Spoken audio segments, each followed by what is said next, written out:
2월 6일 2월 첫 번째 주 예배를 드리겠습니다. 예배가 시작되기 전 2월의 첫 주간을 경건한 마음으로 맞이하는 기도를 드리겠습니다. 항상 최선을 다해서 살아가도록 주신 마음에 감사드리고 저희들을 독수리 같은 눈으로 지켜주셔서 감사드립니다. 모두 자리에서 일어서서 개 찬송으로 찬송가 15장 하나님의 크신 사랑을 느끼면서 찬송 드리겠습니다.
교독문 35번 시편 84편을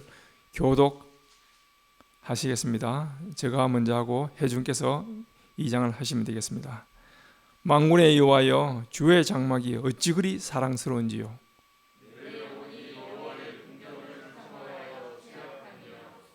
내 마음과 육체가 살아계시는 하나님께 부르짖나이다. 주의 계단에서 참새도 제 집을 얻고 제비도 새끼 둘 보금자리를 얻었나이다.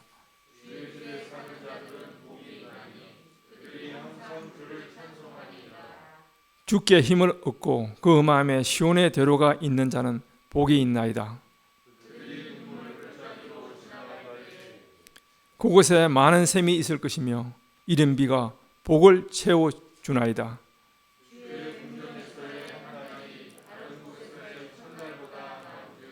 악인의 장막에 사는 것보다 내 하나님의 성전 문지기로 있는 것이 좋사오니 만군의 여호와여, 우리께 의지하는 자가 복이 있나이다. 아멘. 우리의 신앙 고백인 사도신경을 다 같이 고백하도록 하겠습니다. 전능하사 천지를 만드신 하나님 아버지를 내가 믿사오며 그 외아들 우리 주 예수 그리스도를 믿사오니 이는 성령으로 잉태하사 동정녀 마리아에게 나시고 본디오 빌라도에게 고난을 받아 십자가에 못 박혀 죽으시고 장사한지 사흘 만에 죽은 자 가운데서 다시 살아나시며 하늘에 오르사 전능하신 하나님 계시다가 저리로서 산자와 죽은 자를 심판하러 오시리라. 성령을 믿사오며 거룩한 공예와 성도가 죄를 사하여 주시는 것과 몸이 다시 사는 것과 영원히 사는 것을 믿사옵나이다. 아멘. 자리에 착석하여 주시기 바랍니다. 찬송가 293장 주의 사랑 비칠 때 찬송하시겠습니다.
찬송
대표 기도로 전민호 안수 집사님께서 기도하겠습니다.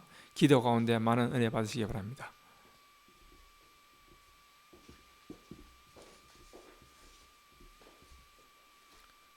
다 같이 기도드리겠습니다.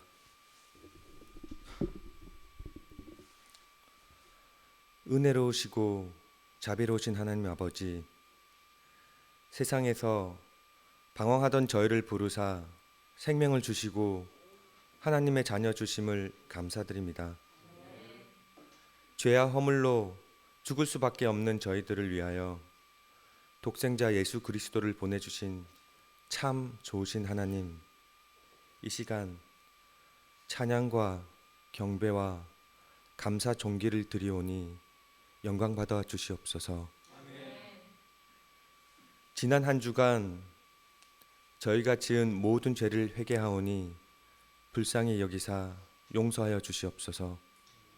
우리를 사로잡던 악과 거짓과 타협하려 했던 모든 것을 버리게 하시옵소서. 주의 말씀보다 세상의 쾌락만을 따르려 했던 저희 죄를 고백하오니 이 시간 하나님의 크신 긍휼로 씻어 주시옵소서. 사랑의 주님, 2022년 새해가 시작되었습니다. 그동안 하나님께서 저희들에게 베풀어 주신 은혜가 얼마나 큰지요. 지금까지 인도해 주신 에베네셀의 하나님께 감사드립니다. 하나님의 선하심과 능력을 따라 살아왔었습니다. 하나님의 은혜가 없었다면 어찌 우리가 살아갈 수 있었겠습니까? 저희를 긍휼히 여기사 올 한 해도 주님 뜻대로 잘 살아갈 수 있도록 도와주시옵소서. 기관의 새 임원들에게 힘을 주시옵소서. 하나님의 은혜로 새로운 임원들이 뽑혔습니다. 그들에게 성령을 부어주시고 주님의 말씀대로 순종하며 각 기관들을 잘 운영하게 하시옵소서. 그들이 맡겨진 사명을 잘 감당할 수 있도록 항상 함께 계시고 도와주시옵소서. 이제 마음과 귀를 열어 주님의 음성을 듣기를 원합니다. 상한 심령으로 주님께 나온 이들을 불쌍히 여기사 예배를 통해 그들이 치유되고 회복되게 하시옵소서. 하나님은 살아계셔서 우리의 간구를 들으시고 우리의 신음소리를 들으십니다. 선포되는 말씀을 통해 우리가 새롭게 변화되고 확신에 거하며 소망의 삶을 살아가게 하시옵소서. 말씀 전하시는 담임 목사님께 능력 위에 능력을 더하여 주시옵소서. 예배를 위해 준비하신 모든 잭짓과 성도님들께 항상 함께 계심을 믿사오며 이 모든 말씀 주 예수 이름 기도드립니다. 아멘.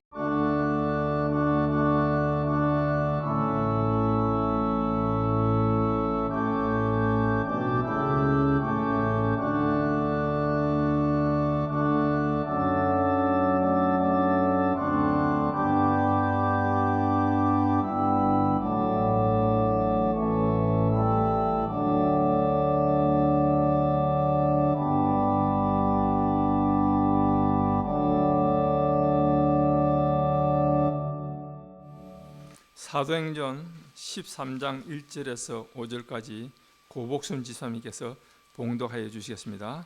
신약 성경책 208면입니다.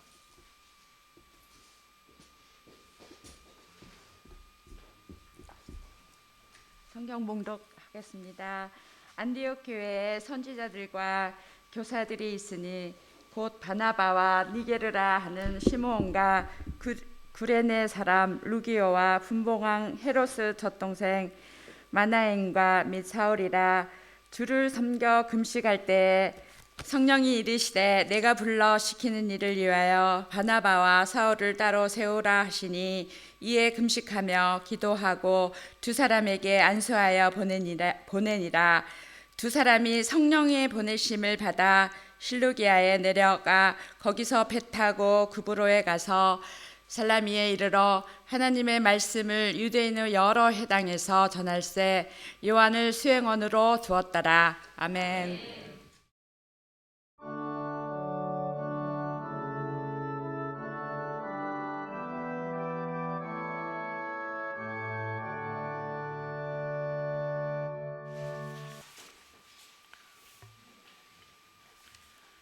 지난번에도 말씀드린 것처럼 사도행전에 나오는 이 안디옥 교회는 그 당시뿐만 아니라 기독교 역사 주님 오실 때까지 정말 본이 되는 교회입니다.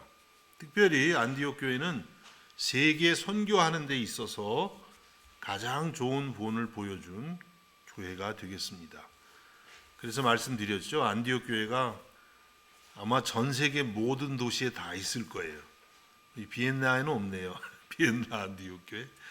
뭐 그냥 한국 가면 도시마다 안디옥 교회가 다 있어요. 그 이름을 정하는 이유가 우리도 안디옥 교회처럼 주님의 말씀을 따라 선교하는 교회가 되겠다, 그런 뜻이 되겠습니다. 우리 교회도 이 안디옥 교회 본을 거듭 살피면서 안디옥 교회처럼 세계 선교에 힘쓰고 쓰임받는 이 시대의 안디옥 교회가 될 수 있기를 간절히 바랍니다. 몇 가지로 나눠서 안디옥 교회의 선교는 어떻게 시작되었는지, 어떤 교훈이 있는지 한번 같이 살피려고 합니다. 첫 번째, 안디옥 교회의 선교는 다양성 속에서 일치를 이룬 결과가 되겠습니다. 다양성 속에서 일치. 다양한 사람들이 있었는데 그들이 예수 그리스도 안에서 하나가 되었다는 것이죠. 오늘 본문 사도행전 13장 1절에 이렇게 기록을 하고 있습니다. 안디옥 교회에 선지자들과 교사들이 있으니 곧 바나바와 니게르라 하는 시므온과 구레네 사람 루기오와 분봉왕 헤롯의 적동생 마나엔과 및 사울이라. 안디옥 교회의 지도자들 5명의 이름이 나오고 있습니다.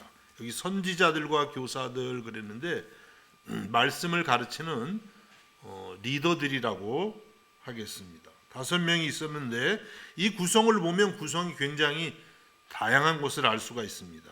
우선 바나바, 바나바 아시죠? 거꾸로 해도 바나바. 예루살렘 교회에서 파송한 분으로서 안디옥 교회 초대 담임 목사님이다, 이렇게 말해 볼 수가 있겠죠. 이 바나바는 우리가 지난번에 살폈는데 유대인이고 레위 지파 사람입니다. 유대인들 중에서도 레위 지파는 자부심이 대단한 사람들이죠. 그들은 아론의 후손으로서 하나님께 제사하는 일을 전문적으로 맡아서 했던 지파가 레위 지파입니다. 그러니까 아주 정통 유대인입니다. 물론 이제 태어난 것은 구브로라고 하는 이방 땅이지만 그의 출신은 정통 유대인 레위 지파입니다. 그 다음에 두 번째는 니게르라 하는 시므온 그랬는데, 니게르는 검다 이런 뜻이래요. 니고루 이런 말 쓰잖아요. 검은, 그러니까 흑인이란 걸 알 수가 있어요. 시므온은 흑인, 인종이 다른 거예요. 그 다음에는 누가 있습니까? 구레네 사람 루기오. 구레네가 어딜까요? 구레네는 아프리카, 북아프리카 지역의 이런 도시인데, 그러니까 루기오도 뭐 완전 흑인은 아니더라도 북아프리카 사람들 아시죠? 리비아나 이집트 그쪽 사람들, 조금 인종적으로 다른 사람들입니다. 네 번째는 분봉왕 헤롯의 젖동생 마나엔. 분봉왕 헤롯은 누구냐면 이 갈릴리와 베레아 지역의 이제 왕인데, 이 왕은 헤롯이 우리 그 12장에 보면 야고보 사도를 죽인 헤롯이 나오죠. 그 헤롯은 아닙니다. 야고보 사도를 죽인 헤롯은 헤롯 아그리빠 1세. 저도 잘 몰라요. 찾아가지고 말씀드리는 거지. 그 다음에 여기 지금 13장에 나오는 헤롯 이름은 헤롯 안디바. 이 사람 진짜 나쁜 사람이에요. 헤롯 안디바가 세례 요한을 목베어 죽인 왕이 헤롯 안디바. 헤롯이 그냥 가문이 뭐 복잡하고 왕이 많아요. 헤롯감. 그 다음에 예수님을 신문한 십자가에 못 박게 하기 위해서 신문한 왕이 이 헤롯입니다. 헤롯 안디바. 그런데 헤롯 안디바의 젖동생 그러면 무슨 뜻이냐면 이 헤롯 안디바가 어렸을 때 같이 자랐다는 뜻이에요. 한 집에서 거의 같이 자랐다는 뜻이에요. 그러니까 이 마나에는 뭐 그 초대교회 당시에 이렇게 귀족 가문이 잘 없었을 텐데 뭐 귀족 가문 혹은 왕족 가문에 아주 높은 사회적 지위를 갖고 있었던 사람이 이 마나엔이 되는 것입니다. 다양하죠. 그 다음에는 사울은 뭐 여러분 계속 이제 나오기 시작했죠. 사도행전 9장에 예수 믿는 사람 박해하다가 다메섹 도상에서 부활하신 예수님 만나고 거꾸러져서 이제 나중에 사도가 됩니다. 그래서 이제 사울이라고 불려졌는데 13장 9절에 가면 바울이라고 이제 부르기 시작해요. 이방인 선교를 하면서부터는 로마식으로 불러요. 그동안은 유대식 사울로 부르다가 어쨌든 사울 그 당시에 정말 학문이 뛰어난 사람이죠. 가말리엘 문화라고 하는 곳에서 공부를 참 많이 한 그런 사람이 되겠습니다. 그래서 우리가 이 안디옥 교회의 지도자들을 보면 굉장히 다양하죠. 여러분 예루살렘 교회 정말 최초의 모교회죠. 예루살렘 교회는 다 유대인들이 또 지도자들도 비슷비슷했어요. 우리가 잘 아는 뭐 베드로, 안드레, 야고보, 요한 이런 12제자들이 갈릴리 사람들을 중심으로 됐는데 이 안디옥 교회는 이방 땅에 세워지면서 이렇게 다양한 구성원들이 지도자가 된 것을 알게 됩니다. 국적도 다양하고 출신 배경도 다양하고 인종도 다양하고 사회적 어떤 지위랄까요? 이런 것도 다양한 그런 사람들이 교회 지도자가 되어서 하나가 되었다는 것을 알게 되는 거예요. 그래서 이 안디옥 교회가 세계 선교를 위해서 쓰임 받을 수 있었던 것은 이런 굉장히 뭐 요즘 말하면 국제적이고 다양성을 포용할 수 있는 그런 넓은 마음이 있었던 거예요. 그러니까 하나님이 그냥 아무 교회나 쓰신 게 아니라 이렇게 서로 다른 문화, 다른 언어, 다른 생각들을 이해해 줄 수 있고 그런 어떤 기본적인 바탕이 있었기 때문에 이 사람들이 그 다음에는 세계를 품을 수 있는 그런 안디옥 교회가 된 줄로 믿으시기를 바랍니다. 여러분 우리가 선교한다는 것은 결국은 다른 지역, 다른 문화, 다른 인종에게 복음을 전하는 것이죠. 그런데 그렇게 우리가 다른 사람들에게 복음을 전하려면 먼저 어떻게 해야 돼요? 우리가 속해 있는 공동체가 이런 다양성을 인정하고 수용하는 모습이 있어야만 한다는 거예요. 우리끼리 서로 다양성을 인정하지 못하고 네가 옳으니 내가 옳으니 서로 그러고 있게 되면은요 어떻게 세계 선교 물론 조금 하는 척은 할 수 있겠지만 진정으로 그리스도의 복음으로 세계를 품기는 어렵다고 하는 거예요. 우리가 몇 달 전에 솔로몬 이야기를 드리면서 하나님이 솔로몬에게 넓은 마음과 지혜를 주셨다 이렇게 말씀을 보았습니다. 기억이 안 나시죠? 예. 나시면 대단한 거고 하나님이 솔로몬에게 넓은 마음을 주셔서 세계를 품을 수 있는 그런 그릇이 되게 하셨던 거예요. 그래서 여러분 우리들도 선교하는 일을 위해서 쓰임 받으려면 넓은 마음을 하나님이 주셔야 돼요. 또 사실은 우리 안에 예수님이 들어오셨기 때문에요. 우리는 예수님을 의지하면 마음이 넓어져요. 그래서 나와 다른 사람들, 다른 문화, 그래야만 또 타 종교를 갖고 있는 사람들에게까지도 사랑을 가지고 예수님을 전할 수가 있게 되는 것입니다. 여러분, 우리 모두가 먼저는 우리 교회 안에서 이렇게 다양한 사람들을 넓은 마음으로 수용하고 포용할 수 있는 그런 훈련이 될 수 있기를 주님의 이름으로 축복합니다. 여러분, 교회는요 정말 다양해요. 여러분 옆에 있는 사람들을 보세요. 얼마나 다양한지. 제가 봐도 우리 교회는 얼마나 참 독특하고 다양한지 정신이 없어요. 다양한 문화, 뭐 언어도 독일어, 영어 쓰는 사람들도 있고, 그렇죠? 또 다양한 출신, 뭐 한국에서 온 지역도 다 다르고, 뭐가 또 다른가요? 뭐 공부한 배경이라든지, 뭐 사회적인 어떤 지위라든지, 또 한국에서 다니던 교회도 다 달라요. 그래가지고 하나 되려니까 이거 뭐 쉬운 일이 아니죠. 쉬우면 이상한 거죠. 교회는 다양한 거예요. 예? 문제가 많은데요, 원래 교회가 안 많으면은 안 많으면 이상한 거죠. 이렇게 다양한 데서 왔는데. 그런데 그렇게 다양한 사람들이 예수 그리스도 안에서 하나가 되기를 연습하는 데가 교회라고 하는 것입니다. 여러분, 어떻게 우리가 이렇게 하나가 되어서 그 다음에 세계를 품을 수 있는 교회가 될 수가 있습니까? 그것은 방금도 잠깐 말씀드렸지만 예수 그리스도의 십자가의 복음의 본질로 돌아가는 거예요. 거기서만 하나가 될 가능성이 생기게 되는 것입니다. 요한복음 13장 34절과 35절에 예수님께서 말씀하십니다. 새 계명을 너희에게 주노니 서로 사랑하라. 그 다음이 중요한데요. 내가 너희를 사랑한 것 같이 너희도 서로 사랑하라. 너희가 서로 사랑하면 이로써 모든 사람이 너희가 내 제자인 줄 알리라. 예수님께서 제자들에게, 예수 믿는 제자들, 교회죠, 교회 공동체에게 서로 사랑하라 그랬어요. 우리 보고 서로 사랑하라는 거예요. 근데 어떻게 사랑하냐면 내가 너희를 사랑한 것 같이, 예수님이 여러분을 사랑한 것 같이. 예수님이 어떻게 사랑하셨어요? 여러분의 모든 죄와 허물을 예수님 것으로 다 받아들여서 십자가에서 죽기까지 사랑하셨어요. 무조건적으로 사랑하셨습니다. 모든 죄와 허물을 우리 주님이 조건 없이 다 받으셔서 용서하신 거예요. 그런 십자가의 사랑과 용서를 우리가 받은 것처럼 그렇게 사랑하라는 거예요. 그냥 제정신으로 사랑하지 마십시오. 제정신으로 사랑 못하죠. 한 10분을 할까?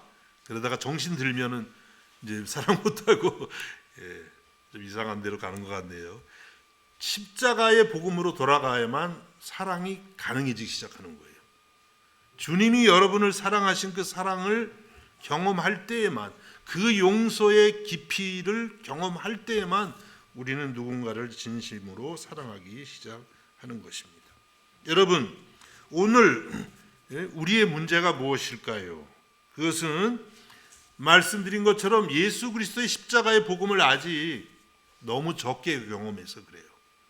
교회도 다니고 봉사도 하고 직분도 있고 예수 이야기도 하고 복음 이야기도 하고 하지만, 십자가도 얘기하지만 그 주님의 십자가의 복음을 내가 경험한 적이 없거나 아니면 있어도 너무 짧게 경험했기 때문에 내 안에 예수 그리스도의 사랑이 부족한 것입니다. 그래서 우리가 누군가를 자꾸 정죄하게 되고 사랑과 용서보다는 원망과 불평을 자꾸 하는 것입니다. 여러분, 우리가 속한 교회는 완전치가 않습니다. 완전을 향해서 가는 노력을 하는 곳이 교회예요. 그래서 교회는 공사 중 이런 표지가 필요하다 그러더라고요. 우리 저 계단 들어오는 데다가 앞으로 크게 우리는 공사 중입니다. 아직 완성되려면 멀었습니다. 우리만 그런 게 아니라 전 세계 모든 교회가 그래요. 그러니까 완전한 교회는 하나님 나라에 있는 그 보이지 않는 영적인 교회만 완전해요. 이 지상에 우리가 모이는 교회는요, 아주 불완전합니다. 그런데 하나님이 우리를 왜 교회로 부르셨냐면 거기서 좀 더 완전한 교회, 주님이 원하시는 교회를 만들어 가라고 우리를 부르신 것입니다. 이것은 마치 하나님이 이스라엘 백성들에게 가나안 땅, 약속의 땅을 약속하셨어요. 그 이스라엘이 하나님이 젖과 꿀이 흐르는 땅이라 그래서 가봤더니 웬걸 문제가 많아요. 거친 짐승들도 많고 거기 막 우상 숭배도 많고 얼마나 적들이 막 괴롭히는지. 그래서 그들이 깨달아야 됐던 것은 뭐냐면 하나님이 이스라엘에게 가나안이라고 하는 그 약속의 땅을 주셨지만 이제 그들이 거기 들어가서 해야 될 일이 있다는 거예요. 그 땅을 정말 젖과 꿀이 흐르는 땅으로 만들어 가야 되는 사명이 있다는 거예요. 사명. 그래서 제가 이 진리를 배웠어요. 우리 비엔나 장로교 오면서 작년에 그 집어뒀다는 얘기 있잖아요. 옆집에서 무슨 대마초인지 무슨 냄새가 얼마나 나는지, 그래서 정말 이거 얼마나 살아야 되나 나와야 되나 이 생각을 했는데, 그래서 막 난생 키우지도 않은 식물을 네덜란드에서 몇 개를 막 주문해가지고 갖다 놓고 별로 효과 없더라고요. 예. 그래가지고 이제 노력을 하고 그래 네가 이기나 내가 이기나 내가 여기를 가나안 복지로 만들고 말리라 뭐 이런 오기가 막 생겨요. 예. 그래서 그냥 식물원을 만들려고 그랬어요. 아예 식물원. 근데 그렇게는 차마 못하고 야 근데 그분이 몇 달 전에 안 보이더라고요. 그냥 이사 갔나 봐요. 딴 사람이 들어왔는데 공기가 깨끗한 거예요. 아주 지금 우리가 그 집 어디 있는지 안 알려드리겠습니다. 이 물가의 한 2분의 1 값에 그렇게 살고 있어요 지금 거기에.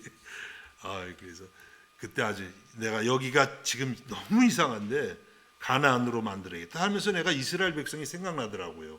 이스라엘 백성 심정이 이러지 않았을까.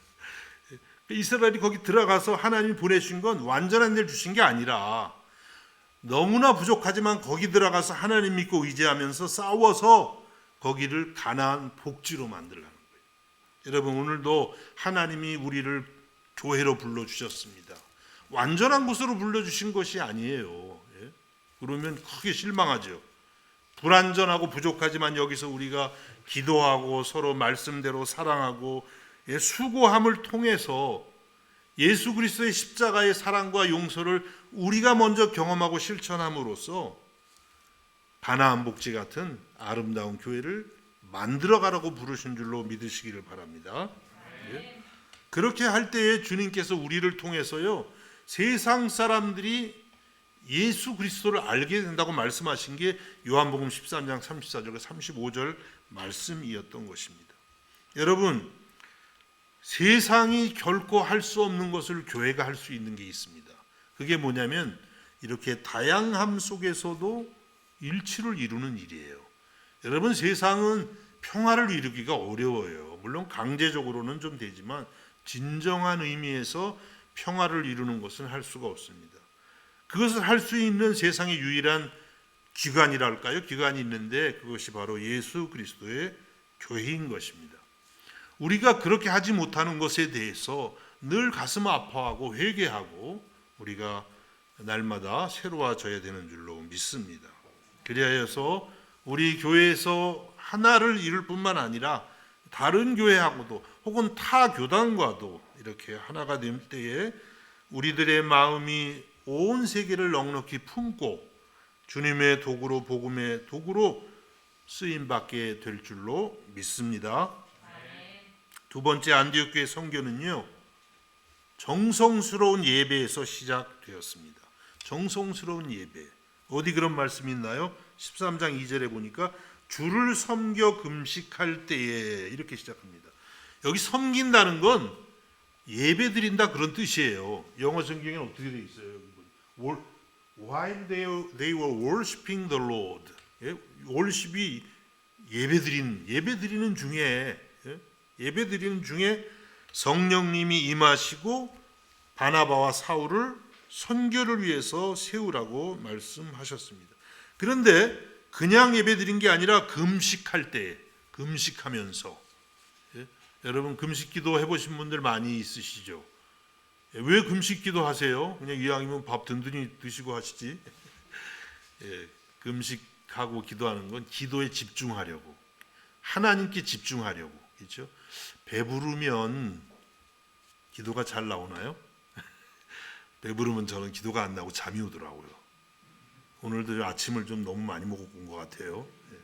이게 조금 속이 비어야 영이 딱 이렇게 좀 맑아지는데, 그냥 괜히 하는 얘기고 왜 금식하면서 기도했냐면 그만큼 예배하는 일에 아주 집중했다는 거예요. 그들의 영혼이 하나님께 집중했다고 그렇게 말씀하고 있습니다.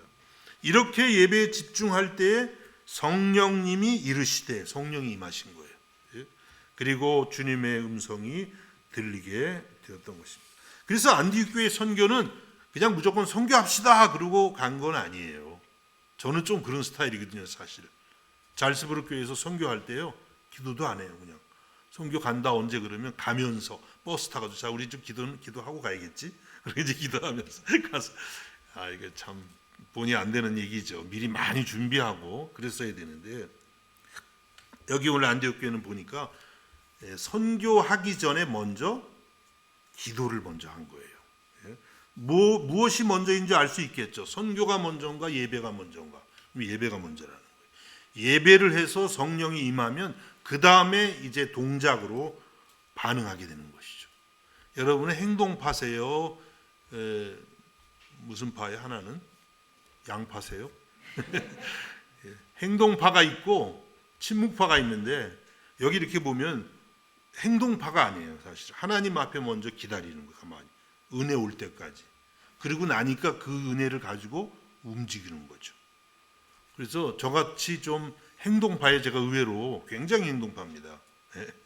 그런데 이런 사람들은 성령의 은혜를 받는 게 쉽지가 않아요. 사실은 가만히 하나님 앞에 오랫동안 앉아서 답답할 만큼, 그리고 은혜를 받은 다음에 그 다음부터 움직여야 되는 거예요.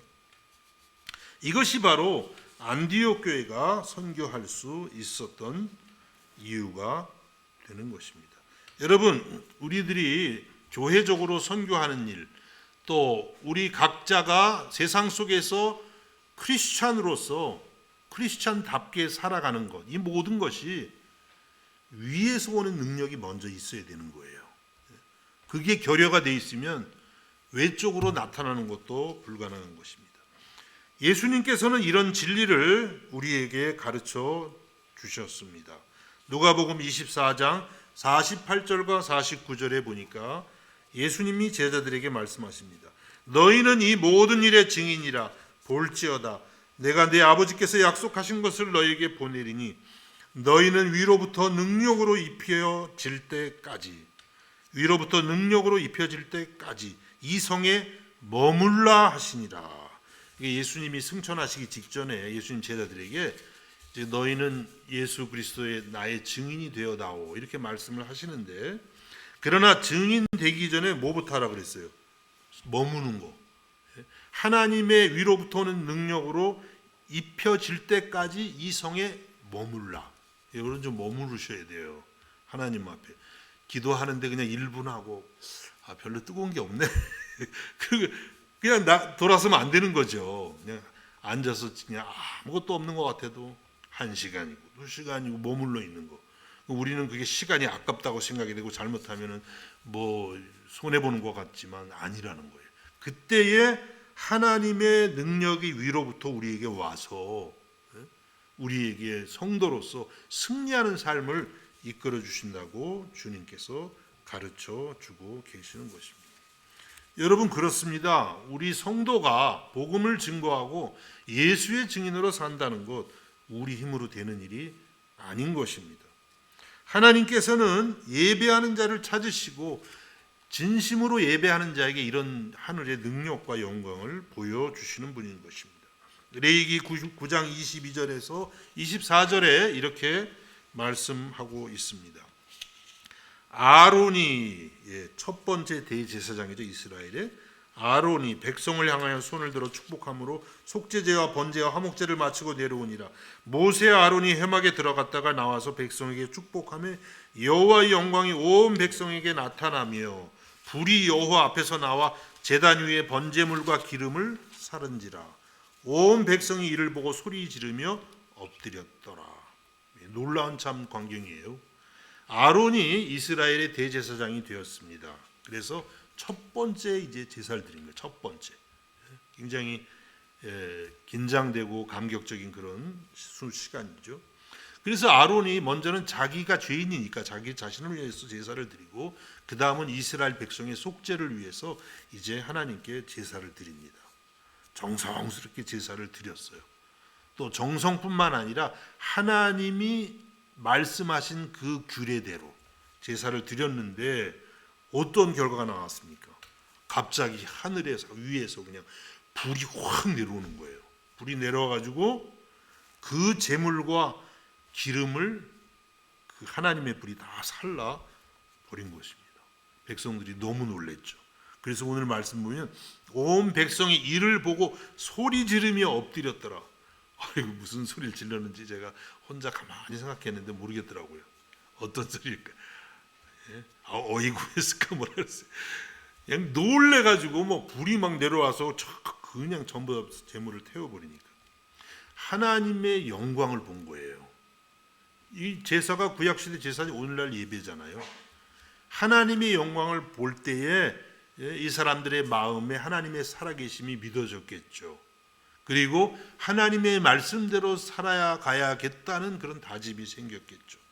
여러분, 바로 이것이 예배의 능력이 되는 것입니다. 사도행전이 우리에게 끊임없이 가르쳐 주는 게 예배의 능력이에요. 예배의 능력. 그래서 사도행전 1장 2장에 보면 초대교회가 120명의 성도들이 마가의 다락방에 모여서 간절히 성령을 사모하고 기도했을 때 진짜 하늘에서 불이 떨어졌잖아요. 아론이 제사 드리고 불 떨어지는 것처럼 성령의 불이 떨어져 가지고 거기 모인 사람들 한 사람 한 사람 머리에 불이 임하고 그들이 막 방언을 하고 그 다음에 정말 담대하게 복음을 전하는 사람들이 된 것이에요. 복음만 전한 게 아니라 그들의 삶이 송두리째 바뀌어서 예수 그리스도의 삶을 닮아가게 되었던 것입니다. 여러분, 21세기를 살아가는 우리 교회가 정말 가장 필요한 것이 무엇일까요? 그것은 다름 아니라 바로 이와 같은 예배를 통해서 우리가 하늘로부터 오는 능력을 입는 것인 줄로 믿습니다. 그때 우리들이 삶이 진정으로 변화되고 복음을 전하는 복음 공동체가 될 것입니다. 이와 같은 은혜가 임하시기를 주님의 이름으로 축복합니다. 그 다음에는 안디옥 교회의 선교는 성령의 인도하심에 순종한 결과예요. 성령의 인도하심. 여러분, 하나님 삼위일체 하나님 아시죠? 하나님 아버지, 아들 예수 그리스도, 성령 하나님. 이 세 분이 동시에 한 하나님이세요. 목사님, 그게 어떻게 그렇게 되나요? 궁금하신 분은 나중에 따로 물어보시기 바랍니다. 그러나 인간의 말로는 답을 정확하게 드릴 수가 없어요. 한 80%는 이해시킬 수 있어도 100%는 이해시켜 드릴 수가 없어요. 삼위일체 하나님은 그냥 하나님의 신비예요. 그런데 이제 사도행전은 특별히 삼위일체 하나님 중에서도 성령 하나님의 역사를 매우 강조하고 있습니다. 오늘 말씀 2절을 다시 봅니다. 2절에 주를 섬겨 금식할 때 성령이 이르시되 내가 불러시키는 일을 위하여 바나바와 사울을 따라오세우라 하시니, 성령님이 이제 하나님의 일을 위해서, 사람의 일이 아닙니다. 하나님의 일을 위해서 바나바와 사울을 따라오세우라 이렇게 말씀을 했습니다. 이 음성을 어떻게 들었는지는 알 수가 없어요. 성령님이 바나바와 사울을 따로 세우라 이렇게 음성을 주셨는지 아니면 마음으로 들었을 것 같아요. 마음으로 다 공감이 가도록 하나님이 바나바와 사울을 선교사로 보내라네. 우리 교회에서 세워가지고 선교사로 보내라고 하시네. 이런 하나님의 음성을 듣게 되었습니다. 여러분, 안디옥 교회가 이 음성을 들었을 때 그들의 마음은 어땠을까요? 좋았을까요? 좋은 사람도 있었을지 모르겠지만 굉장히 당황했을 거예요. 왜냐하면 여러분, 우리가 11장에서 봤지만은 바나바와 사울이 안디옥 교회에서 어떤 사람들입니까? 바나바는 얼마나 위로의 은사가 많은지 정말 귀한 사역을 감당하고 있는 그런 분이고, 사울, 이제 나중에 바울로 불리우지만은 이 사울은 그 당대의 최고의 성경교사예요. 그 당대만 아니라 기독교 역사 전체에 걸쳐서 그런 아주 두 분에게 은혜를 많이 받고 말씀을 배우면서 신앙이 자라고 있는데 두 사람만 쏙 빼가지고 선교사로 보내라. 그러면 당황하죠. 당황 많이 했을 거예요. 그런데 어떻게 했냐면 이 안디옥 교회는 그 성령의 부르심에 순종했다는 거, 이게 위대한 거예요. 쉽지 않았지만. 그래서 3절에 보니까 이에 금식하며 기도하고 두 사람에게 안수하여 보내니라. 그래서 다시 금식하고 또 기도하면서 두 사람에게 안수해서 선교사로 보냈다고 그렇게 말씀하고 있습니다. 안디옥 교회가 이렇게 성령의 인도하심에 순종을 했기 때문에 안디옥 교회는 기독교 역사에서 최고의 선교적 결실을 맺는 그런 교회가 된 것입니다. 바나바와 사울을 통해서 놀라운 부흥의 역사가 있었습니다. 특별히 사도 바울은 이제 13장부터 세 차례에 걸친 세계 선교 여행을 떠나요. 세 번에 걸쳐서 아주 먼 지역을 이렇게 선교하고, 이제 네 번째는 로마의 죄수의 몸으로 끌려가서 로마에서도 복음을 전합니다. 많은 교회들을 세웠습니다. 사도 바울은 이런 선교 여행 중에 13권의 신약 성경을 썼어요. 여러분, 신약이 27권인데 아시죠? 구약은 39권, 39, 27이니까 신약은 27권인데 13권이 사도 바울이 쓴 편지예요. 1차, 2차, 3차 성경이 안디옥 교회에서 파송된 이후에 교회를 세우고 그 교회들에게 준 편지들이 있습니다. 만일에 사도 바울이 선교사로 나가지 않았더라면, 역사에서는 만일이라는 게 맞지 않는 얘기인데, 어쨌든 그렇게 생각을 해보면 안디옥 교회가 성령의 명령에 순종하지 않았더라면 바울이 선교사로 안 나갔겠죠. 그러면 여러분, 신약 성경에 있는 13권의 편지도 없었겠죠. 그러면 여러분, 인류가 얼마나 이 그리스도의 빛을 잃었겠어요. 그래서 안디옥 교회가 이렇게 성령의 명령에 순종했기 때문에 인류 역사에 정말 크나큰 가장 큰 빛을 가져오게 하는 그런 교회로 쓰임 받게 된 줄로 있습니다. 이것이 바로 안디옥 교회의 순종이었어요. 여러분, 우리들도 이러한 순종을 배울 수 있기를 주님의 이름으로 축복합니다. 우리 성도의 삶은 다른 게 아니에요. 성령의 인도하심에 순종하는 삶. 그래서 그런 말 많이 해요. 성령보다 앞서지 말고 기도보다 앞서지 말라. 성격 급한 분들은 꼭 생각하셔야 돼요. 막 하고 싶어도 기도했나? 기도하고 해야지. 기도를 그래도 좀 급한 사람은 또 많이도 못해요. 그래도 조금 해야 돼. 그리고 성령이 나에게 정말 말씀하셨나? 예? 그거를 물으면서 성령의 감동을 구하면서 일해야 된다는 거예요. 그래서 안디옥 교회가 그렇게 했을 때에 하나님의 역사에 동참하게 되었던 것입니다. 마치 구약의 이스라엘 백성이 광야에서 구름 기둥과 불 기둥으로 궁의 인도를 받은 것과 같습니다. 아시죠, 여러분? 이스라엘이 광야 40년 지날 때에 하나님께서 이스라엘을 낮에는 구름 기둥, 밤에는 불 기둥으로 인도하셨어요. 출애굽기 13장 21절과 22절 이렇게 말씀합니다. 여호와께서 그들 앞에서 가시며 낮에는 구름 기둥으로 그들의 길을 인도하시고 밤에는 불 기둥을 그들에게 비추사 낮이나 밤이나 지내게 하시니 낮에는 구름 기둥 밤에는 불 기둥이 백성 앞에서 떠나지 아니하니라.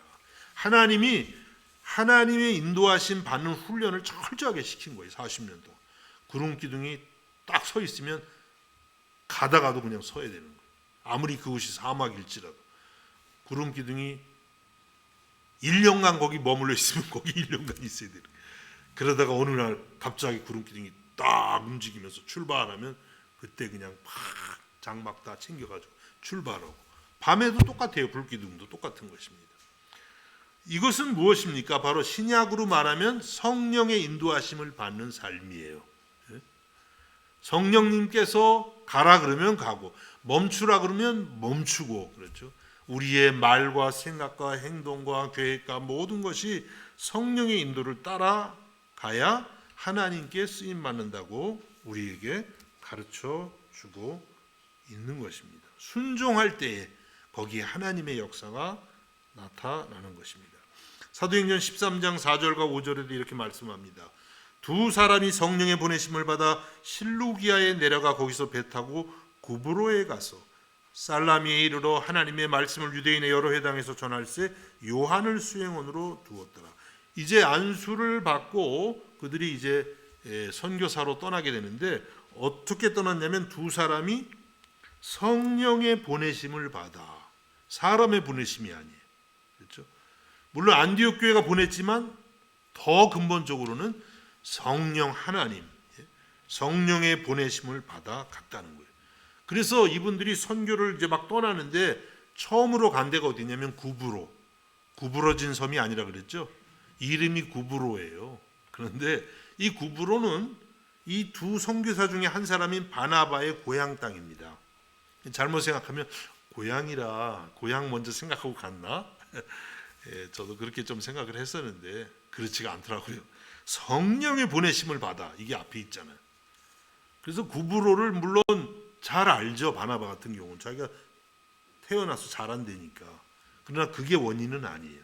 성령의 보내심을 받아서 간 것입니다. 그러니까 선교지를 정할 때도 어디를 우리가 도울까, 누구를 선교할까, 그때도 성령의 보내심을 받아야 돼, 인도하심을. 그러니까 기도가 많이 필요해요. 선교가 하는 게 중요한 게 아니에요. 어떤 면에서는 인도를 받아야 되는 거예요. 그래서 자연스럽게 하나님이 인도하심에 따라서 순종하고 나아가는 것이죠. 이렇게 안디옥 교회는 성령의 인도하심에 순종하는 교회였습니다. 거기서 선교의 역사가 일어난 거예요. 여러분, 우리 모두가 이렇게 성령보다 앞서지 않고 기도보다 앞서지 않고 항상 기도하는 가운데에 성령의 인도하심을 받는 그러한 복음 증거자가 될 수 있기를 주님의 이름으로 축복합니다. 끝난 줄 아셨죠? 마지막 하나가 짧게 남아 있습니다. 안디옥 교회 선교는 교회 구성원 모두가 함께한 열매예요. 오늘 여기에 다시 이제 3절을 읽는데요. 이에 금식하며 기도하고 두 사람에게 안수하여 보냈다 그랬어요. 안수가 뭔지 아시죠? 우리 교회도 안수 집사님 계시죠. 머리에 손을 얹는 거죠. 안수한다. 여기는 여러 뜻이 있어요. 성경을 보면. 그런데 이 안수했다. 여기서 중요한 것은 뭐냐면 이 안디옥 교회가 사도 바울과 이제 나중에 바울이 되죠. 사도 바울과 바나바를 선교사로 교회를 대신해서 세운다는 뜻도 있고, 또 하나는 우리가 함께 당신들의 사역에 동참한다는 뜻도 있는 거예요. 그러니까 두 사람 안수해서 이제 선교사 됐으니까 당신들 알아서 해요, 이게 아니라 늘 위해서 기도합니다. 그런 마음이에요. 그리고 어떤 도움이 필요하면 우리가 최선을 다해서 함께 선교하겠습니다. 그런 뜻이 되는 것입니다. 그래서 이 안디옥 교회는요, 이렇게 구성원 모두가 이 두 사람을 보내고, 그 다음에 또 요한도 가죠. 이 요한은 마가를 말합니다. 마가 요한. 중간에 가다가 힘들다고 돌아오긴 했는데 어쨌든 이 마가 요한, 그렇게 해서 함께 하겠다고 고백을 했던 것입니다. 그래서 사울과 바나바가 이제 1차 선교여행을 떠났는데 그게 한 2년 걸려요. 긴 기간이에요. 그 당시는 뭐 호텔이나 무슨 이런 것도 없고 그냥 장막 치고 자고, 뭐 아주 열악했겠죠. 그런데 그 시간 2년 동안 선교를 쭉 한 다음에 나중에 어디로 돌아오겠어요? 당연히 파송한 교회로 돌아가겠죠. 안디옥 교회로 돌아오는 거예요. 2차 여행도 그렇게 했고, 3차는 이제 예루살렘으로 직접 갔어야 되기 때문에 그러지는 못했지만, 사도 바울의 선교 그 기간 중에 안디옥 교회가 항상 베이스 알죠, 여러분? 베이스가 돼서 함께 했던 것입니다. 그래서 사도행전 14장 26절에서 28절까지 보면 1차 선교여행을 끝나고 돌아온 이야기가 있어요. 거기서 배 타고 안디옥에 이르니, 1차 선교여행 하다가 배 타고 안디옥으로 오는 거예요. 파송한 교회로. 그동안 함께 한 거예요. 안디옥에 이르니 이곳은 두 사도가 이룬 그 일을 위하여 전에 하나님의 은혜에 부탁하던 곳이라. 하나님께서 이들을 하나님의 은혜에 부탁했다, 이런 뜻이고요. 그들이 이르러 교회를 함께 다 모아서 하나님이 함께 행하신 모든 일과, 그동안 바울과 바나바가 수고했지만 사실은 하나님이 함께 하셔도 된 거죠. 그 다음에 이방인들에게 믿음의 문을 여신 것을 보고하고, 어떻게 이방인들이 하나님이 마음 문을 열어서 예수님의 복음을 받게 됐는지를 다 말하는 거예요. 그리고 제자들과 함께 오래 있으니라. 돌아와서 거기서 이제 또 말씀도 가르쳤겠죠. 그리고 또 격려도 받았겠죠. 오랜 시간 그곳에서 몸과 마음을 추스리고 영적으로 재충전해서 다시 이제 나중에 2차 대선교 여행을 떠나게 되었던 것입니다. 이 보고를 받는 안디옥 교회 성도들은 얼마나 기뻤을까요? 그동안 얼마나 바울과 바나바를 위해서 기도하고 걱정하고 염려했을까요? 돌아왔을 때 얼마나 기쁘고 감격스러웠을까요? 예? 그리고 우리가 기도한 그 기도들이 땅에 떨어지지 않고 하나님께서 응답하셨다는 것을 확인하면서 그들은 정말 감격했을 것입니다. 여러분, 이와 같이 안디옥 교회의 선교는 바울과 바나바 혼자서 한 게 아니에요. 교회가 안수하고 온 교회가 함께 동참했던 것입니다. 여러분, 이와 같이 선교라는 것은 선교사 혼자 하는 게 아닙니다. 혹은 선교팀, 우리들도 이제 선교하다 보면 뭐 선교팀이 하나 있다고 우리 팀 최고야, 남들에게 말하지 마, 그거 아주 안 되는 것입니다. 온 교회가 같이 관심 갖고 기도하면서 한 마음으로 해야만 옳다는 것입니다.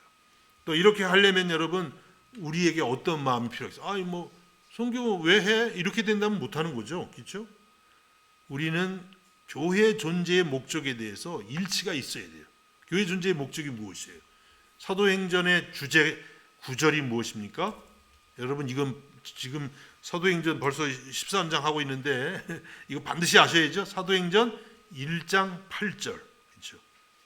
이 말씀만 알면 돼요. 사도행전은 다른 거 몰라도 다른 것도 알아야 되겠지만, 이 말씀이 교회 존재의 목적이에요. 오직 성령이 너에게 임하시면 너희가 권능을 받고 예루살렘과 온 유대와 사마리아와 땅 끝까지 이르러 내 증인이 되리라 하시니라. 하나님이 교회를 세우신 목적, 제자들을 불러서 훈련하고 공동체로 모여서 그 안에서 뭐 지지고 볶고 싸우면서도 하나님께서 훈련시키는 그 목적, 그것은 바로 땅 끝까지 이르러 그리스도의 복음을 전하게 하는 것인 줄로 믿으시기를 바랍니다. 여기서 일치가 있어야 돼요. 그래야만 우리가 선교할 때 왜 선교하느냐, 왜 거기에 뭐 물질을 쓰느냐, 왜 그것 때문에 우리가 희생하느냐, 왜 이렇게 우리가 고생해야 되느냐, 이런 얘기를 안 하죠. 그렇죠? 여러분 모두가 이 점에 있어서 이 사도행전 1장 8절이 여러분의 인생의 목적이 되고 우리 교회의 일치된 목적이 될 수 있기를 간절히 바라는 것입니다. 그때에 우리들도 안디옥 교회처럼 세계 선교의 역사에 귀한 일익을 담당하는 교회가 될 줄로 믿습니다. 이러한 은혜가 임하시기를 주님의 이름으로 축복합니다. 기도하겠습니다. 주님, 안디옥 교회를 보면서 다시 한번 세계 선교에 대한 주님의 명령을 듣습니다. 우리 개인도, 우리 교회가 사도행전 1장 8절을 순종하는데 한 마음이 되게 하여 주시옵소서. 다양성 가운데서도 주의 복음으로 일치를 이루게 해주시고 우리가 선교하기 전에 먼저 하나님을 진실된 마음으로 예배하게 하옵시며 성령이 하시는 말씀에 늘 순종하고 사도행전 1장 8절을 우리의 인생의 모토로 삼아 날마다 순종하기를 힘쓰게 하옵소서. 예수님의 이름으로 기도하옵나이다. 아멘.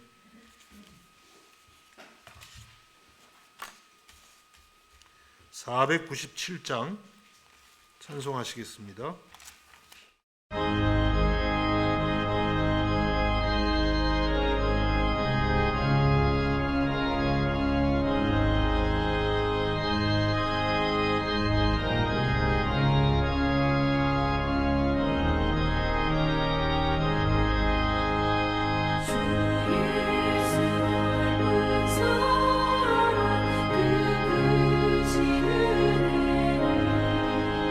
나 힘써 잡아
기도하시겠습니다. 하나님 아버지, 아버지의 크신 사랑 감사드립니다. 우리를 위해서 예수 그리스도를 십자가에 내어주시기까지 그렇게 우리를 사랑하셔서 오늘도 그 사랑 때문에 주 앞에 나와 주님을 예배하고 찬양하고 또 이 시간 정성을 드립니다. 우리의 모든 정성 주님 홀로 받아 주옵시고 이 물질이 쓰여질 때에 또 우리 자신을 주님의 복음과 영광을 위해서 사용하여 주옵소서. 드린 모든 손길마다 그 마음에 위로부터 오는 능력과 힘을 더해 주옵시고 삶을 살아갈 때에 고단치 않게 해주시고 주님이 주시는 은혜와 사랑과 평강 때문에 하늘의 기쁨이 늘 충만케 하여 주옵소서. 예수님의 이름으로 기도하옵나이다. 아멘. 자리에서 일어나셔서 635장 주기도문을 찬양하겠습니다.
지금은 우리 주 예수 그리스도의 은혜와 하나님 우리 아버지의 무한하신 사랑하심과 성령의 감화와 감동과 교통하심과 위로하심의 역사가 이 시간 아버지 앞에 나와 예배하는 사랑하는 성도들 머리 위에 저들의 가정과 학업과 생업 가운데에 이제로부터 영원까지 함께 하시기를 간절히 축원하옵나이다. 아멘.